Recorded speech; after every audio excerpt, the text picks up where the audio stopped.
তোমাকে ভালো করতে হলে, নিজের বেস্টটুকু দিতে হলে তোমাকে হচ্ছে কনসিস্টেন্সি মেইনটেইন করতে হবে। একটা কথা আছে, তোমার কন্টিনিউয়াস গ্রোথ, তোমার কন্টিনিউয়াস গ্রোথ লাগবে। কন্টিনিউয়াস গ্রোথ থাকলে হবে কি, তুমি যখন প্রত্যেকদিন পড়বা, তুমি নতুন নতুন কিছু শিখবা, নতুন নতুন কিছু জানবা। তুমি যখন 7 ঘন্টা 8 ঘন্টা 9 ঘন্টা পড়াশোনা করবা, দেখবে তোমার সিলেবাসে কিচ্ছু নাই। তুমি প্র্যাকটিস বলো, রিভিশন বলো, কি লাগবে তোমার সবকিছু করতে পারবা।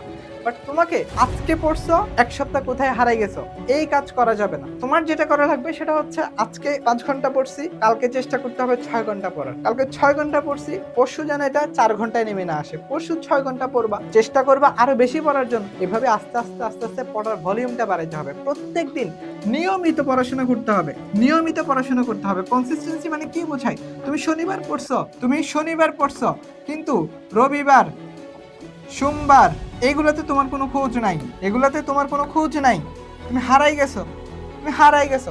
একদিন পড়ছো, আরে আজকে পরে ধুমায় উড়াই ফেলবো, আজকে যা বই আছে সবগুলো শেষ করব, কিন্তু এরপরে 4 দিন তোমাকে টেবিলে খুঁজে পাওয়া যায়। এই ভুল করা যাবে না। প্রত্যেকদিন একটা নির্দিষ্ট সময়ে বা একটা নির্দিষ্ট সময় ধরে তোমাকে পড়াশোনা করতে হবে। প্রত্যেক দিন কনসিস্টেন্সি মেনটেন করে নিয়মিত তোমার পড়াশোনাটাকে চালাই যেতে হবে। কম হোক, কিন্তু রেগুলারিটি যেন মেনটেন হয়, রেগুলারলি যেন তুমি পড়াশোনা করো। এটাই তোমাকে আলটিমেটলি আগায় রাখবে, এটাই তোমাকে তোমার যে লক্ষ্য, সেই লক্ষ্যে পৌঁছে দেবে।